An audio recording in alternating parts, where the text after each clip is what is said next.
તો straight of હોર્મુઝ અત્યારે કેન્દ્રમાં છે અને લડાઈ જે છે તે આ હોર્મુઝને લઈને અત્યારે સ્પષ્ટપણે દેખાય છે। બાકી બધા જ મુદ્દા એક તરફ રહી જાય છે અને અમેરિકા એ જ ઈચ્છે છે કે કેવી રીતે તેની પર કંટ્રોલ રાખવો। પણ અત્યારે જે થઈ રહ્યું છે આ તમામની વચ્ચે આપણે બિગ વોલ પર આ કેટલીક વિગતો દર્શાવી રહ્યા છે, જેમાં જુઓ ક્યાં અત્યારે શું પરિસ્થિતિ છે। આ છે સ્ટ્રેટ ઓફ હોર્મુઝ, જે 34 કિલોમીટરનો એરિયા છે। આ તરફ છે ઓમાન અને બીજી તરફ પેલી બાજુ છે ઈરાન અને વચ્ચે આ છે સ્ટ્રેટ ઓફ હોર્મુઝ। અને અહીંયા જ્યાં અમેરિકાએ તેના યુદ્ધપોત તૈનાત કર્યા છે, એટલે હોર્મુઝનો જે નોચ છે ત્યાંથી બિલકુલ આટલા એરિયાઝમાં અમેરિકાના યુદ્ધપોત છે અને અહીંયાથી જ એ બધા શિપ્સ નીકળતા હોય છે, બધા જહાજ અહીંયાથી તેલના ભંડાર અહીંયાથી નીકળતા હોય છે, કાચા તેલના।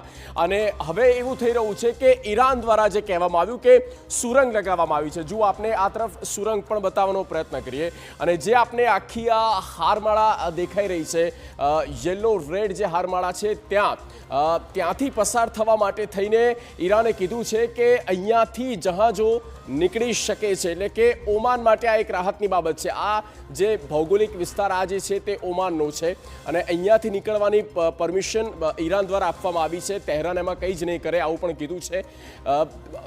પણ અહીંયા બીજી તરફ જે છે તે જુઓ બારૂદી સુરંગ લગાવવામાં આવી છે, એટલે હવે ઘણી બધી આ અનિશ્ચિતતાઓ અહીંયા ઊભી થઈ છે કે હવે હોર્મુઝની ખાડીમાં ત્યાંથી જહાજોને કેવી રીતે પસાર થવા દેવાના। તો આ બધી બાબતો જે છે અત્યારે જો અને તોની વચ્ચે છે।